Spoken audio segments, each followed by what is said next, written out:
मस्जिद से अज़ा को खतरा बना दिया गया। अरे तुम्हारा क्या नुकसान हुआ? मगर अल्हम्दुलिल्लाह हम ठहरे हुए हैं, एक शीशा पीला हुई दीवार की तरह ठहरे हुए हैं।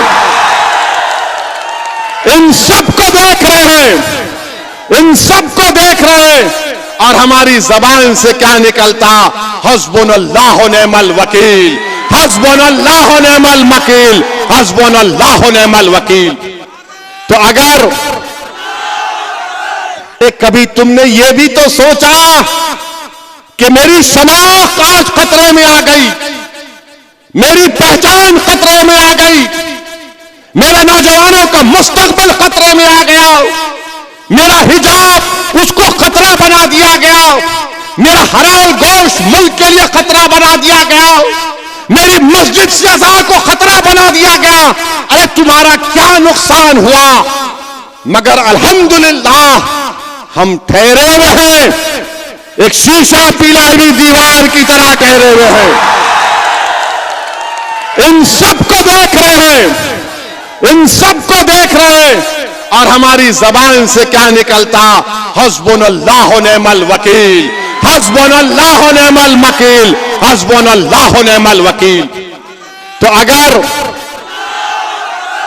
प्रधानमंत्री सच्चाई को मैं अब बयान कर रहा हूं, क्या मणिपुर में 300 चर्चिस को जला दिया गया, क्या वो डिस्क्रिमिनेशन नहीं है? 300 चर्चिस मणिपुर में जला दिए गए। क्या उत्तरकाशी में मुसलमानों से नहीं कहा गया कि छोड़कर भाग जाओ, तुम्हारा बायकॉट किया जाएगा? ये डिस्क्रिमिनेशन नहीं है। वजीर आजम क्या आपका दिल्ली के एमपी ने नहीं कहा कि मुसलमानों से कोई खरीदो फरोख्त मत करो, क्या ये डिस्क्रिमिनेशन नहीं है? वजीर आजम क्या आपने CAA का कानून मजहब की बुनियाद पर नहीं बनाया, क्या ये डिस्क्रिमिनेशन नहीं है? माइनॉरिटी वेलफेयर का बजट आपने 40% कम कर दिया, क्या ये डिस्क्रिमिनेशन नहीं है? आपने मौलाना आजाद फेलोशिप को खत्म कर दिया अल्पसंख्यक समाज के लिए। अब कोई मुसलमान बच्चा फेलोशिप और PhD नहीं कर पाएगा, क्या ये डिस्क्रिमिनेशन नहीं है? प्रधानमंत्री डिस्क्रिमिनेशन यही भी है कि आपके 306 MP में एक मुसलमान MP नहीं।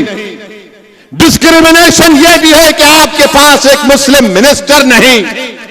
बताओ प्रधानमंत्री, फिर आपने क्यों कहा? ये मुझे बड़ी तकलीफ हुई कि आप से इस तरह का सवाल वॉल स्ट्रीट जर्नल के जर्नलिस्ट ने कर दिया। हम तो उम्मीद करेंगे कि भारत के जर्नलिस्ट भी पप्पा जी से इस तरह का सवाल करेंगे।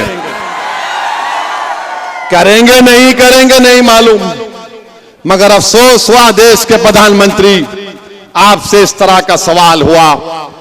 दूसरी बात, जो देश के प्रधानमंत्री वजीर आजम ने वहां की कांग्रेस को तकरीर की, जिसमें अमेरिका के पार्लियामेंट कांग्रेस और सेनेटर्स बैठे हैं, उसमें प्राइम मिनिस्टर ने कहा कि हमको 75 साल की आजादी 1000 साल की गुलामी के बाद मिली।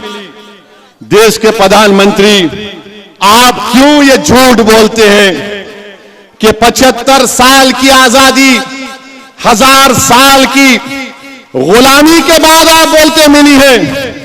तो फिर देश के प्रधानमंत्री, आप ये बताओ कि अगर 75 साल की आजादी जो हमको अब मना रहे 1000 साल की गुलामी से मिली, तो फिर अंग्रेज तो 200 साल हुकूमत किए ना? क्या मराठा लोगों की हुकूमत नहीं थी? क्या पेशवाओं की हुकूमत नहीं थी? क्या चोलास की हुकूमत नहीं थी? क्या विजयनगरा की हुकूमत नहीं थी?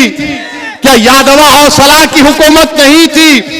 क्या गुलाम जिसका नाम मलिक अंबर है उसकी हुकूमत नहीं थी? प्रधानमंत्री, आप कहां भूल जाते हैं?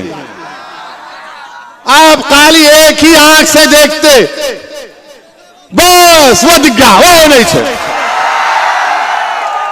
प्रधानमंत्री, लाल किले पे जो खड़े हो कि आप 15 अगस्त को झंडा लहराएंगे, ताजमहल, ये सब क्या है? ये भी तारीख का हिस्सा है प्रधानमंत्री, हिस्ट्री का हिस्सा है। मगर जो 500 साल पहले हुआ, आप असदुद्दीन ओवैसी से पूछ रहे, तुम बोलो है? अरे भाई साहब, हम जो है बाबा आदम की औलाद हैं। सुनो फडणवीस, हम बाबा आदम की औलाद हैं। और बाबा आदम जब दुनिया में पहला कदम रखे तो हिंद में रखे। तो जब अब्बा यहां पे कदम रखे तो ये अब्बा की जमीन हो गई,